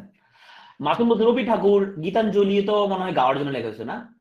ওকে, বব ডিলান, হ্যাঁ বব ডিলান সিঙ্গার, এবং উনি গানে লিখছে। সো উনি সাহিত্য নোবেল পেয়েছে। তো বালাদ হচ্ছে মূলত এটা একটা সং আর সং লাইক পোয়েম। এখন শুধু সং হলে কি বালাদ বলা যাবে? এখন শুধু গান, সব গান কি তুমি বালাদ বলবে তাহলে? না, দ্যাট টেলস আ স্টোরি, যেটা একটা স্টোরি বলে। সো আমরা সেটাকে বলতে পারি বালাদ। এখন বালাদের, তুমি তো সব গানকে আমরা হচ্ছে বালাদ বলবো না, হ্যাঁ পুঁথির মতো, রাইট, পুঁথির মতো। নিহাল বলছে এলিজি ভার্সেস ডার্স। আচ্ছা আমি নিহালের কোশ্চেনটা নিচ্ছি। নিহাল বলছে ভাই এলিজি এবং ডার্স দুটার মধ্যে পার্থক্য কি? দেখো, এলিজি হচ্ছে কোন লোক মারা গেছে, দাফন টাফন হয়ে গেছে, অনেক আগে মারা গেছে, এখন তাকে উদ্দেশ্য করে শোকগাথা লেখা হচ্ছে, দিস এলিজি। আর ডার্স মানে হচ্ছে একজন লোক এখন তার ডেড বডির সামনে রেখে মানুষ বিলাপ করতেছে, আরে কি ভালো লোক আসলো রে, এটা বলে যে তোমার যে সুরেলা কণ্ঠে যে তোমার শোক প্রকাশ করতেছে, সুয়াচান পাখি, হ্যাঁ সুয়াচান পাখি যে গাচ্ছে সে ডেড বডিকে সামনে রেখে, যাকে বিলাপ ধ্বনি বলি আমরা, বিলাপ। আচ্ছা আজকে ক্লাসে সেটা আমি তোমাকে একটা এরকম একজন পীর মারা যাওয়ার পরে তার ভক্তরা কিভাবে বিলাপ করে, আমি তোমাকে একটা ভিডিও দিব, তুমি দেখো, হ্যাঁ ওখানে বুঝতে পারবা তাহলে হোয়াট ইজ ডার্স। আমি কি বুঝতে পারছি ডার্স কি জিনিস? মৃত ব্যক্তি সামনে রেখে বুঝতেছে, বিলাপ করতেছে লোকজন, দিস ইজ ডার্স। বালাদকে আমরা বাংলায় বলতে পারি গীতি কবিতা, যেটা গীতি কবিতা বলতে পারি আমরা। এখন আসো, সব গান কি বালাদ হয়ে যাবে? গাথা, হ্যাঁ সব গান তো বালাদ হবে না, বালাদের কিছু বালাদের একটা কাহিনী থাকবে, এখানের মধ্যে একটা একটা কাহিনী লাগবে। তো এখানে কিছু 4 লাইন, যাকে আমরা বলি কোয়াট্রেইন বা 4 লাইন স্ট্যান্জা থাকে। তো যেখানে ইউজুয়ালি দ্বিতীয় লাইন এবং চতুর্থ লাইনের মধ্যে মিল আছে। Often first and third line have 8 syllable, আর সেকেন্ড ফোর্থের মধ্যে 6 সিলেবেল। তবে not a hard and fast must have, যে বালাদ হইতে হইলে এরকম নিয়মকানুন মানা লাগবে, বিষয়টা এরকম না, এরকম নিয়মকানুন ছাড়াই তোমার বালাদ হইতে পারে। সো বালাদের যে স্টানজা বললাম আমরা, 4 লাইনের স্টানজা থাকলো। তাহলে দেখো এখানের মধ্যে he had a rose into his hand, he gave it kisses 3। এটাকে যদি আমি এ বলি, এটাকে যদি আমি বি বলি, and reaching by the nut brown bride laid it on fair Annette's knee, তাহলে এই দেখো এই লাইনের সাথে এই লাইনের মিল আছে, তাই না? সেকেন্ডের সাথে চতুর্থ লাইনের মিল আছে, ঠিক আছে? সনেট তো এরকম, সনেট তো তোমার 14টা লাগবে, সনেট আমি সামনে আসবো। এরকম নিয়ম করে যে মানতে হবে এরকম না, কিন্তু তোমার হার্ড এন্ড ফাস্ট রুলস না, কিন্তু ইউজুয়ালি এরকম নিয়ম কানুন থাকে। এখন আসো ব্ল্যাঙ্ক ভার্স। ব্ল্যাঙ্ক ভার্স মানে কোনো কিছু মিল টিল নাই, অন্তমিল নাই, হ্যাঁ আমরা যেটাকে বলি বাংলায় অমিত্রাক্ষর ছন্দ, হ্যাঁ যেখানে কোনো রানিং এন্ড নাই, তাকে বলা হয় ব্ল্যাঙ্ক ভার্স।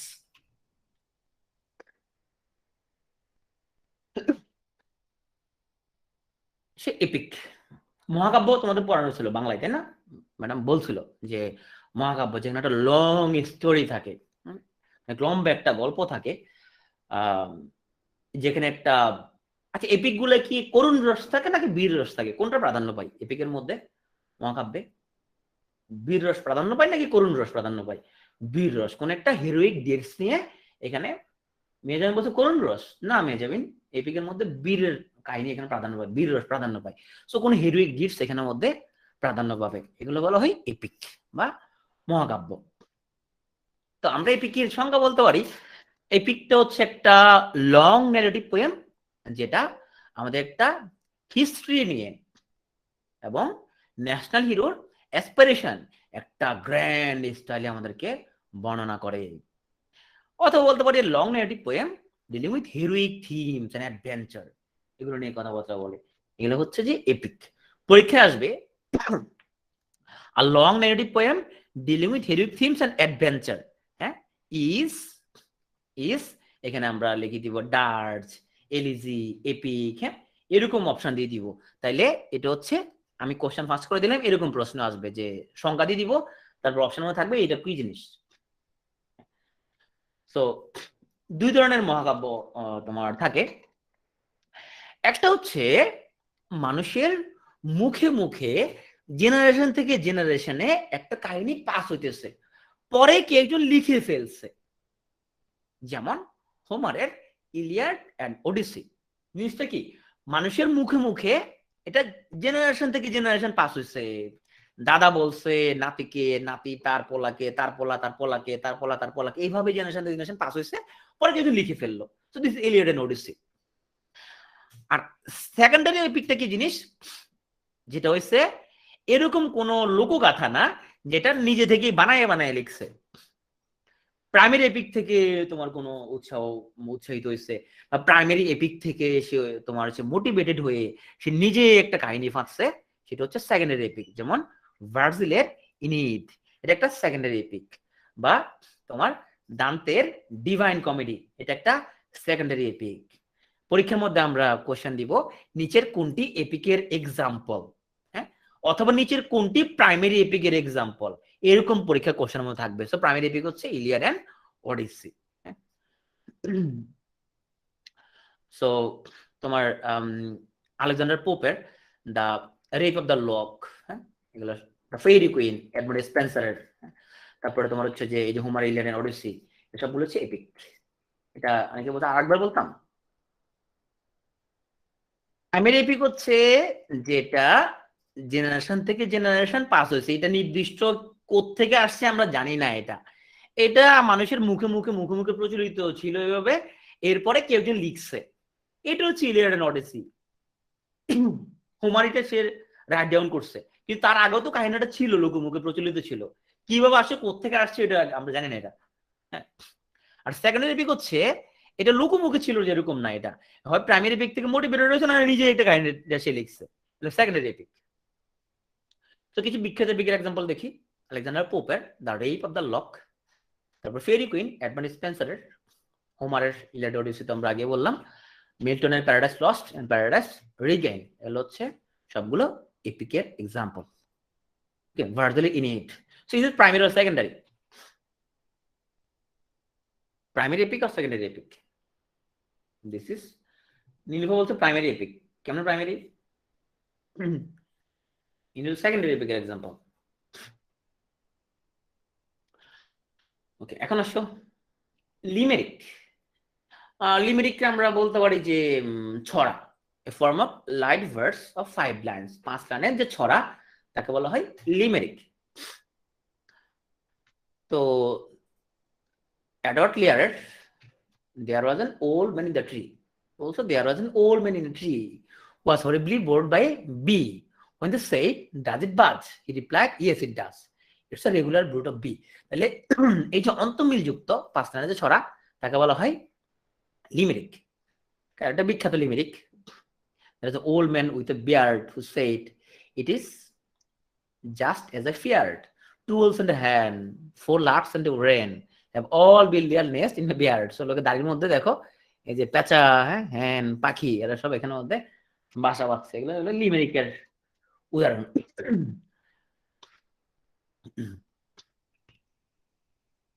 সেখানে অবশ্য সনেট।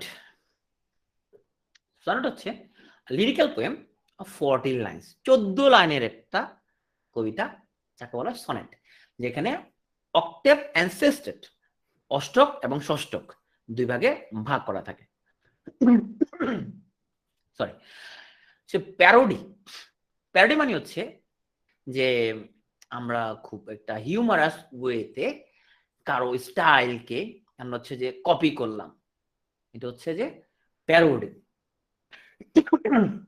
আমাদের ছোটবেলায় একটা বিখ্যাত তোমার প্যারোডি মাস্টার ছিল তোমার হারুন কিসিঞ্জার, আমরা প্যারোডি শুনতাম ক্যাসেট কিনে কিনে। এখন অবশ্য ক্যাসেটের যুগ নাই। একটু গরম পানি দেবো।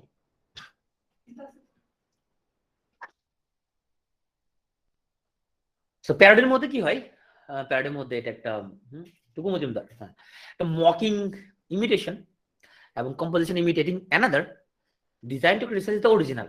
অরিজিনালটাকে তোমার ক্রিটিসাইজ করার জন্য তোমার হচ্ছে যে অনেক সময় এরকম প্যারোডি করা হয়।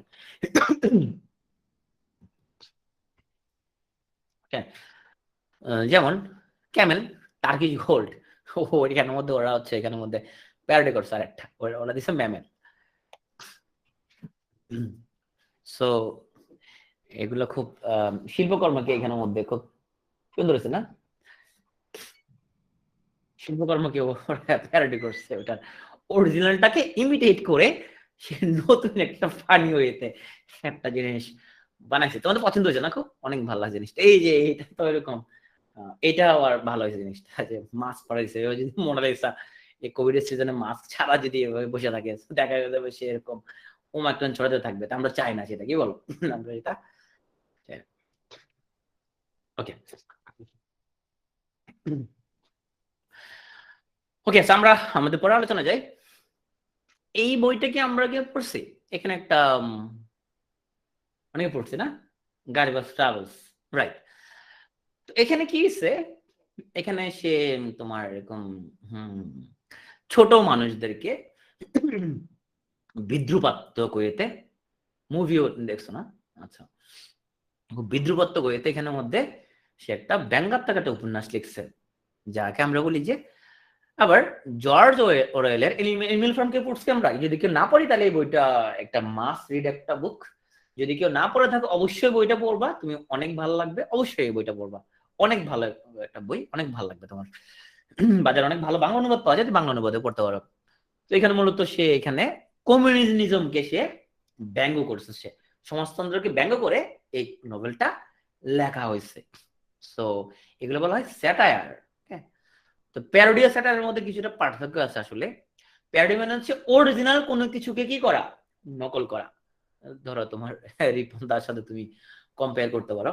আর স্যাটায়ার মানে হচ্ছে কোনো বিদ্রুপ, হ্যাঁ, নিজে ক্রিয়েট করা। আই হোপ বুঝতে পারছো যে what is parody and what is satire.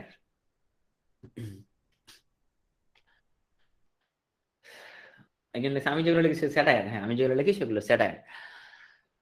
এখন আসো তোমার আনাফোরা, the repetition of the same word, or হ্যাঁ, রম্য রচনা kind of satire, right? The repetition of the same word or phrase at the beginning of successive clause or verses. So same word বা phrase যদি তোমার পরপর clause বা versus এর মধ্যে যদি মিল থাকে এই রিপিটেশনে, তাকে আমরা বলি আনাফোরা। যেমন everyday, every night, in every way I am getting better and better. বলতো এটা কোত্থেকে নেওয়া স্লোগানটা? কোয়ান্টাম করো এখানে কেউ?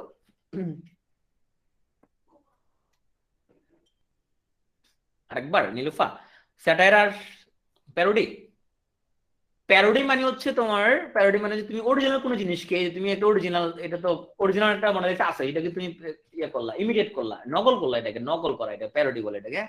অরিজিনাল গানকে অনেক সময় মানুষজন নকল করে ফেলে। ওই যে তোমার একজন বিখ্যাত হুজুর আছে যে গান গাই যে, তোমার ওই যে চা খাই ঢেলে দিন, হ্যাঁ, উনিও গান করে না, ওয়াজের মধ্যে গান করে, বিভিন্ন গানকে নকল করে। This is parody, this is parody, হ্যাঁ। আর তুমি নিজেই কোনো একটা তুমি কোনো কিছু বিদ্রুপ করলা, নিজে একটা তুমি অরিজিনালকে বিকৃত করা, রাইট? স্পেস বাউন্ড যেটা বলছো, অরিজিনালকে বিকৃত করা, দিস প্যারোডি। আর স্যাটায়ার মানে হচ্ছে তুমি বিকৃত করা না কোনো কিছু, তুমি নিজে একটা বিদ্রুপাত্মক একটা লেখা লিখছো, this is satire. Okay. Anaphora মানে হচ্ছে তুমি এখানের মধ্যে দেখো, every day, every night, in every way I am getting better and better, শব্দটা কি আসছে? এভরি শব্দটা রিপিট হচ্ছে। I want my money right now, right here, all right.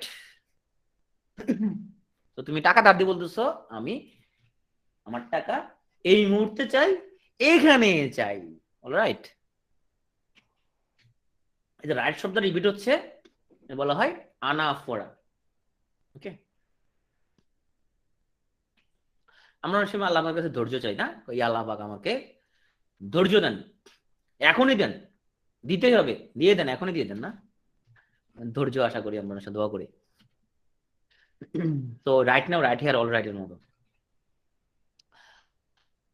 তো এখন আসো এলিঘড়ি। এলিঘড়ির সংজ্ঞা বলার কোনো দরকার নাই, আমরা কি হিসেবের গল্প পড়ছি কেউ ছোটবেলায়? ইসবের গল্প কে পড়ছে কিনা এখানে? ইসবস ফেবল না? ফেরি কুইন, রাইট, ইসবস ফেবল। এখানে কি বিভিন্ন রকমের এই যে জন্তু জানোয়ার, হ্যাঁ, এগুলো নিয়ে কি হয়, কিচ্ছা, এগুলা কি রূপক। তারপর ওখানে মধ্যে একটা কি থাকে, ওখানে মধ্যে একটা তোমার একটা নীতি বাক্য থাকে, তাই না? একটা নীতি বাক্য সুলভ একটা কথা থাকে, এটা হচ্ছে এলিগরি।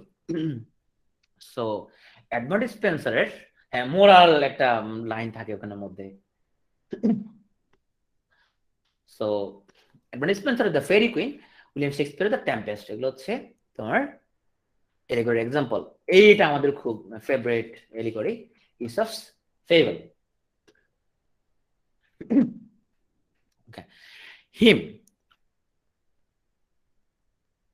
হিম মানে হচ্ছে যেখানে স্রষ্টার প্রশংসা করে যে গান পরিবেশন করা হয়, যেমন আমরা তোমার হচ্ছে যে হামদ এবং নাত, এই টার্মের সাথে আমরা পরিচিত, তাই না? হামদ এবং নাত। হামদ মানে হচ্ছে তোমার সৃষ্টিকর্তার গুণগান গেয়ে যে গান, সেটা হলো হামদ। রাসুলের গুণগান গেয়ে যে গান, সেটা হলো নাত, তাই না? ওকে। তাহলে আমরা ইংরেজিতেও স্রষ্টার প্রশংসা করে যে গান পরিবেশন করা হয় তাকে বলে হিম। ওকে, হাইম। তখন কিছু হাইমের আমরা আমরা হচ্ছে যে ওকে, আমরা এখানের মধ্যে সংজ্ঞাটা,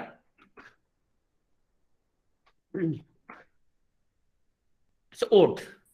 ওড হচ্ছে এটা একটা lyric poem that begins with grief or agony and ends with consolation.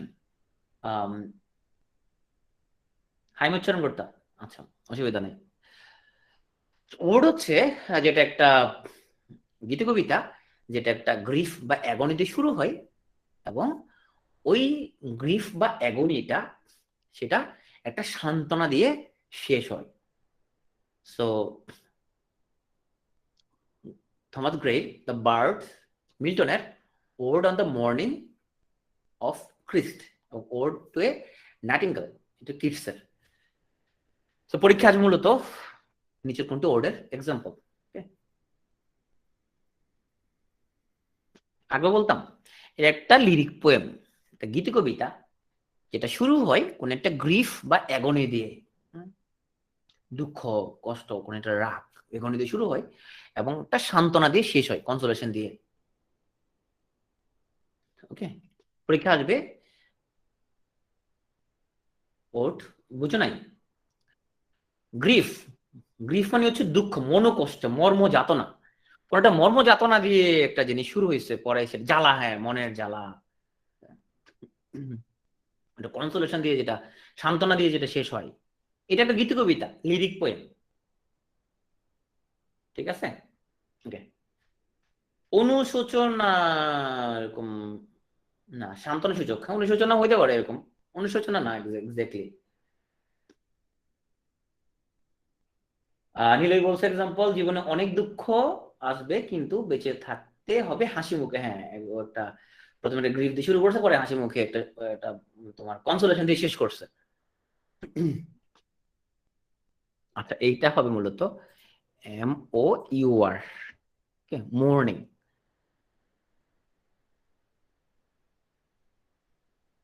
আচ্ছা, প্যারাডক্স। প্যারাডক্স মানে হচ্ছে তোমার বিপরীত মিনিং যুক্ত কোনো কথাবার্তা। হ্যাঁ, সো আমরা যদি মানে আমরা যেটাকে বলি কি ডাবল মিনিং যুক্ত কথাবার্তা।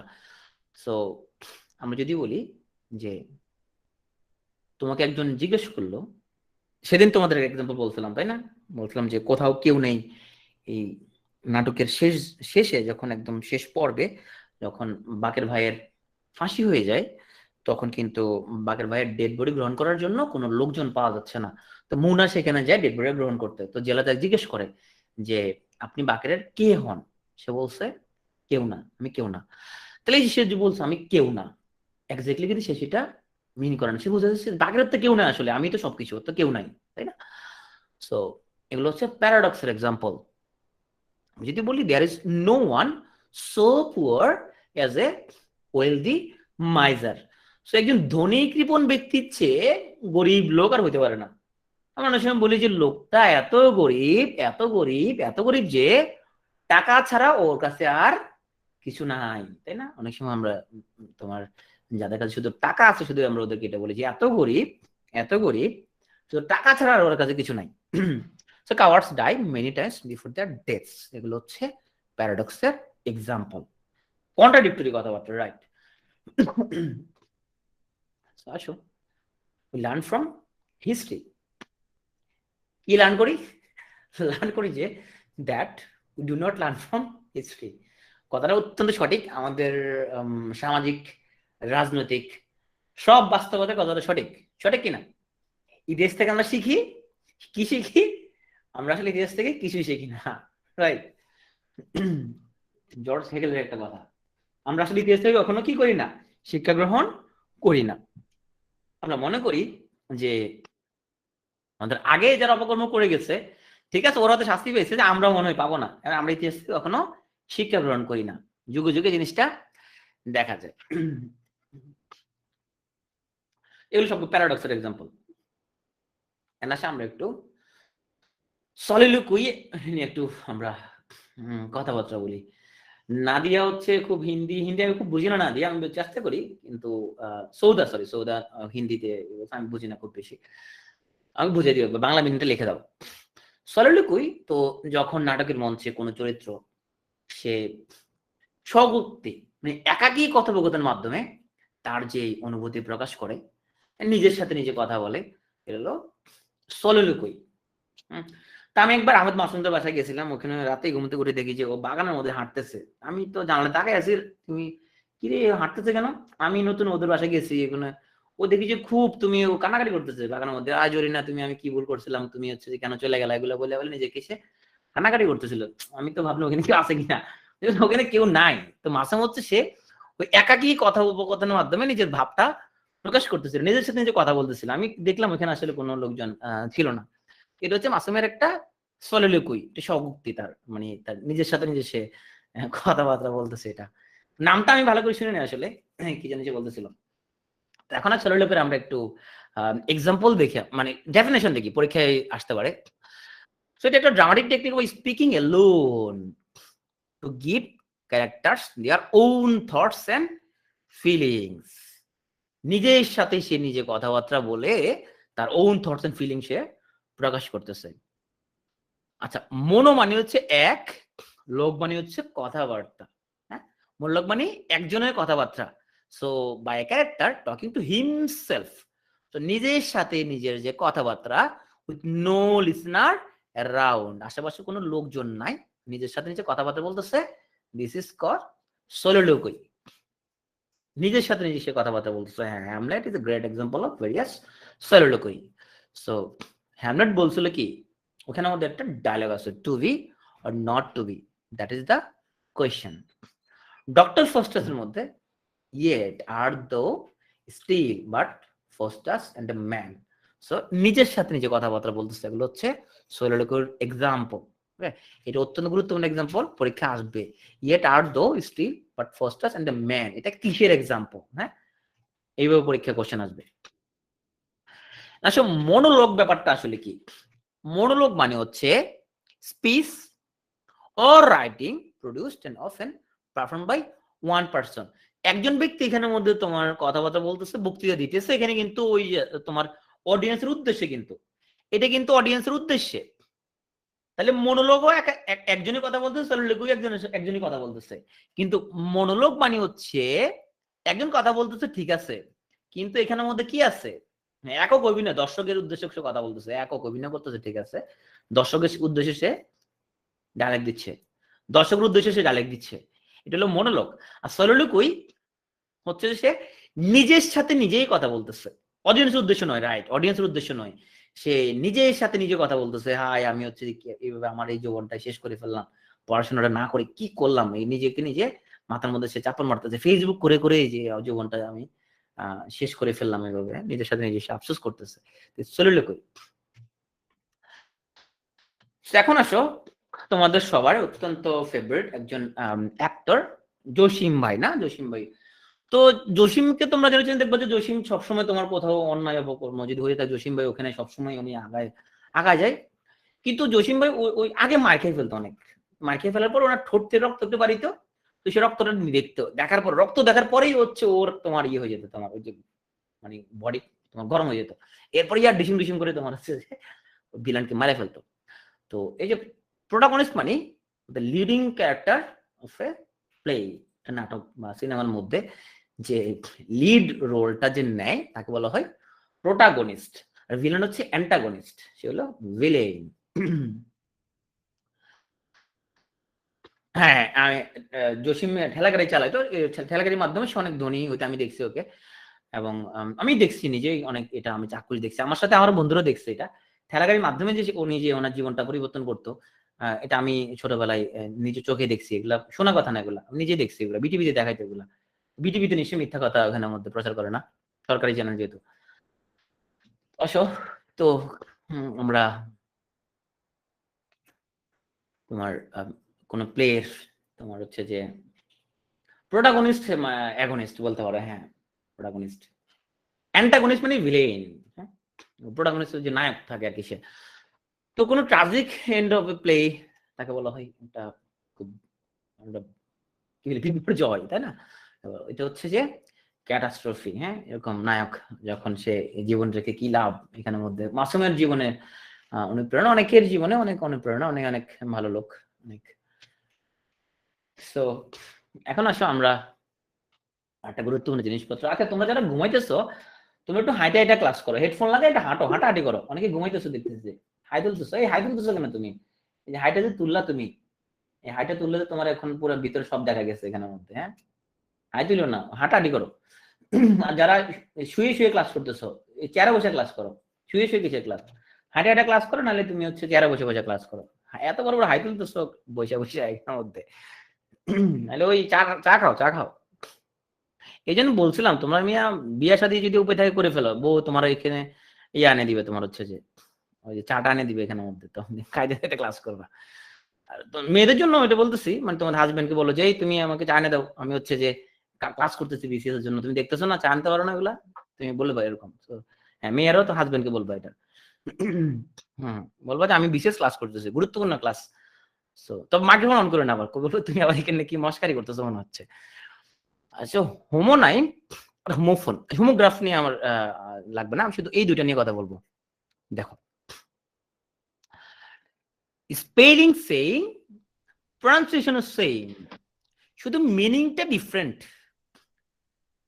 এটা মনে রাখবা কি বলি, এটা হচ্ছে তুমি হচ্ছে যে ওই যে মনে রাখবা এই যে হোমোনাইম, তো এই যে মিন মিন এই যে উল্টা করি পড়ো, উল্টা করলে কি হয় মিন হয় না, মিন, তাহলে হোমো, বাকি সব হোমো, মিন ডিফারেন্ট, উল্টা করি পড়ো। হোমো মানে কি, হোমো মানে হচ্ছে যে সেম, তাই না, হোমোজিয়ানাস, তাই না, একই রকমের হোমো সেম। সো স্পেলিংও হোমো, প্রনাউন্সিয়েশনও হোমো, কিন্তু ওই যে মিনিংটা ডিফারেন্ট। আর হোমো ফোনটা দেখো, ফোনটা হলো হোমো, ফোন মানে কি আওয়াজ, আওয়াজ, আওয়াজটা হলো সেম, আওয়াজটা হলো সেম, কিন্তু এখানের মধ্যে মিনিংটা ডিফারেন্ট, আবার স্পেলিংটাও কিন্তু ডিফারেন্ট হয়ে থাকে। তো চলো আমরা একটা এক্সাম্পলের মাধ্যমে দেখলে পরে আমরা জিনিসটা বুঝতে পারবো। সো এই যে ব্যাট এবং এই ব্যাট, উচ্চারণ কি সেম নাকি সেম না? উচ্চারণ কি সেম নাকি সেম না? উচ্চারণ সেম নাকি সেম না? সেম উচ্চারণ। বানান কি সেম নাকি সেম না? সেম, তাই না? মিনিং কি সেম? তো মিনিং সেম না, একটা হলো বাদুর, একটা হলো ক্রিকেট খেলার ব্যাট। মিনিং সেম, এটা হলো হোমোনাইম। ওকে, এখন আসো হোমোফোন। তাহলে হোমোফোনের মধ্যে উচ্চারণটা সেম হবে। তাইলে আমরা বলি যে তোমার যে সাইট, সাইট, এইট, এইট, হ্যাঁ, এইট মানে আট, এইট মানে খাইলো। সো সস, সোর্স, এটা যদিও খুব কাছাকাছি না। যেমন তোমার হচ্ছে যে ডিয়ার, ডিয়ার, হ্যাঁ। এখন যদি তুমি তোমার বউকে চিঠি লেখো প্রিয় অমুক, তুমি যদি ডিয়ার অমুক লেখা লিখে বলো, তাহলে তো ঘটনা খারাপ হয়ে যাবে, তাই না? ওকে, সো হ্যাঁ, সেল, সেল। তাহলে এগুলো হচ্ছে উচ্চারণ হচ্ছে যে তোমার সেম, কিন্তু বানান ভিন্ন, মিনিং ভিন্ন, তাকে আমরা বলি হোমোফোন। এখন আসো, আমরা কি হোমোনাইমকে হোমোফোন বলতে পারবো কিনা? হোমোনাইমকে হোমোফোন বলতে পারবো। সব হোমোনাইম কিন্তু হোমোফোন, কিন্তু সব হোমোফোন কিন্তু হোমোনাইম হবে না। বুঝতে পারছি? হোমোনাইম কিন্তু কাইন্ড অফ হোমোফোন, উচ্চারণ তো সেম। তাহলে হোমোনাইম কিন্তু কাইন্ড অফ হোমোফোন, কিন্তু সব হোমোফোন কি হবে না? হোমোনাইম হবে না, শুধুমাত্র যদি তোমার স্পেলিং যদি সেম হয়। সৌমিনী বুঝে নাই। ওকে, দেখো আমাদের 8 এবং 8, এখন ব্যাট, ব্যাট উচ্চারণ সেম, 8, 8 উচ্চারণ তো সেম। উচ্চারণ সেম হলে আমরা কি বলতে পারবো? হোমোফোন বলতে পারবো। উচ্চারণ সেম হলেই হোমোফোন। তাহলে এই দুটাও হোমোফোন, এই দুটাও কি হোমোফোন। উচ্চারণ সেম হলে হোমোফোন বলতে পারবো। হোমোফোনের মধ্যে এই দুজনের বানানো কিন্তু সেম, তাহলে এইটাকে আমরা আলাদা করে বলতে পারবো হোমোনাইম। সব খারি খারক, হ্যাঁ, সেটাই। বুঝতে পারছো? হম, সব মেয়ে মানুষ, সব মানুষ মেয়ে নয়, হ্যাঁ, এবার বুঝতে পারছো? হ্যাঁ, এ বুঝে গেছো, ঠিক আছে।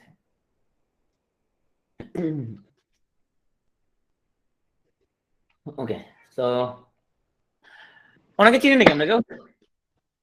এ মাইক্রোফোন অন করে না কেউ, খবরদার। মাইক্রোফোন অন করলে আবার নিজে অফ করে দিতে হবে। বুঝলাম, হ্যাঁ, সে কি করে সে বলতো? সে সে গুটিবাজি করে না? গুটিবাজি করে তোমার। আহ নাফিসা হচ্ছে যে চিনা নাই, হ্যাঁ। এক গবেষণায় দেখা গেছে 10 জনের মধ্যে 9 জন তোমার ওই সুলতান সুলেমান দেখছে, একজন দেখে নাই। নাফিসা হচ্ছে তার মধ্যে একজন, সে দেখে নাই সুলতান সুলেমান। ওকে, তো হুররাম এখানে আমাদের গুটিবাজি করে একটু না, সে সবসময় একটু গুটিগিরি করে। তো এই যে হুররামের মতো যে ক্যারেক্টার, তাদেরকে আমরা বলতে পারি তোমার কানিং পারসন বা সেলফিশ পারসন। এগুলো বলা হয় ম্যাকিয়াভেলিয়ান ক্যারেক্টার। তাই এটা বলছে ভালো। আমি তো ভালো কিছু পাইলাম না, আমি তো প্রথম থেকে ভালো মনে করছিলাম, পরে দেখেছি সে গুটি বাজি চালাচ্ছে। ওকে, পরে কি দেখো নাই? আচ্ছা, তুমি যদি দেখো না তাহলে ঠিক আছে, তুমি ও বিসিএস পরীক্ষা আগে দাও, এরপরে দেখো সুলতান সুলেমান। হ্যাঁ, তুমি দেখো। জানাতুল বলছে যে হ্যাঁ, হ্যাঁ, আমি দেখছি ওখানের মধ্যে। আমি তো এই ফাঁসিটা যেদিন হয়ে গেল, ওদিন আমি খুবই কষ্ট পাইছি। আমি নোয়াখালী ছিলাম ওদিন, খুবই মানে আমার মনটা অনেক খারাপ লাগছে, ফাঁসি দিয়ে ফেললে হবে। তবে যাই হোক, এখন তো কিছু করার নাই, এরকম যেহেতু সে তোমার যে ধরনের কর্মকাণ্ড করতে, ফাঁসি দেওয়ার উপায় ছিল না। আচ্ছা, তো চলো তোমার এখন আসলে একটা ছোটখাটো পরীক্ষা হয়ে যাক। Euphemism means ABCD। তোমরা যারা ফেসবুকে আমাদের সাথে জয়েন করছো, তোমাদের সাথে আমাদের ইন্টারঅ্যাকশন হচ্ছে না খুব একটা, কমেন্টে লিখে বলো তোমরা যদি বুঝে থাকো। হ্যাঁ, ABCD। ওকে, সবাই বি বলছো। ওকে, প্রিপারেশন অফ বিগিনিং কনসোনেন্ট। সবাই কমেন্টে দ্রুত ABCD beginning consonant is alliteration.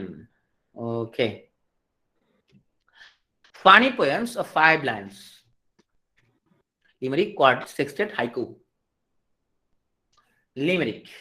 Okay, the comparison of unlike things using words like or as. Like or as. Simile. Simile. Okay, this is simile. The climax happens in the beginning, at the height, at the end, in the confrontation. At the height, right? Everyone off করে দাও. A song embodying religious and sacred emotion. ধর্মীয় এবং secret জিনিসপত্র তাহলে high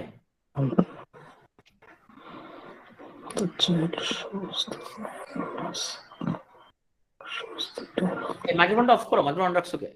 The child shows the man as morning shows the day. The sentence contains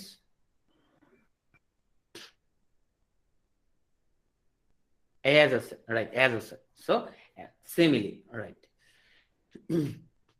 So thank you. তোমরা যেটা করবা, তোমরা যে বইটা কিনছো মিরাকল বা অন্য যে বইটা কিনছো, সো ওই বইটা বের করে অথবা প্রফেসর যে বই কিনছো সেই বইটা থেকে লিটারারি টার্মস এই চ্যাপ্টারটা পড়ে ফেলবা। পড়ে ফেলার পরে তোমাদের যে কাজটা হবে সেটা হচ্ছে ক্লাসরুমের মধ্যে ঢুকে, সকালে কি প্ল্যান বলতেছি দাঁড়াও, ক্লাসরুমের মধ্যে ঢুকে পরশুদিন থেকে শুরু করবে সেটা, ক্লাসরুমের মধ্যে ঢুকে এখানে এই লিটারারি টার্মস 1 and 2 দুইটা প্রশ্ন সেট আছে, এই দুইটা প্রশ্ন সেট তুমি পারো আর না পারো, হ্যাঁ সাইড দিয়ে দিব, পারো আর না পারো দুইটা প্রশ্ন সেট থেকে তুমি হচ্ছে যে কোশ্চেন প্র্যাকটিস করে ফেলবা, না পারলে বই খুলে খুলে দেখবা কোনটা কি অ্যান্সার। সো কালকে যে এক্সামটা হবে সেই এক্সামের মধ্যে এই দুই সেট কোশ্চেন থেকে তোমার অনেকগুলো কোশ্চেন থাকবে, লেকচার থেকে থাকবে, বই থেকে থাকবে। আর তোমাদেরকে আমি হচ্ছে যে কিছুক্ষণের মধ্যে আমরা একটা টেলিগ্রাম গ্রুপের জন্য ইনভাইটেশন তোমাকে দিব, মেসেঞ্জার গ্রুপে দিয়ে দিব। তো টেলিগ্রাম গ্রুপে জয়েন হবা, সবাই ফেসবুক অ্যাপটা আনইনস্টল করে দিবা। ফেসবুকে তোমাদের আসার কোনো দরকার নাই, তোমাদের সাথে টেলিগ্রামে সব আমাদের কথাবার্তা হবে। ওকে, ওড এবং ক্যাটাস্ট্রফি দুটো কোনো ডিফারেন্ট জিনিস। ওড মানে হচ্ছে তোমার একটা লিরিক্যাল পোয়েম যেখানের মধ্যে একটা তোমার কোন একটা গ্রিফ দিয়ে শুরু হবে, আবার সেটা কনসোলেশন দিয়ে শেষ হবে, কোন ট্রাজিক এন্ড, এই জিনিসগুলো ক্যাটাস্ট্রফি। ওকে, এতক্ষণ আমাদের সাথে যারা ছিল ফেসবুকে তোমাদেরকে অসংখ্য ধন্যবাদ।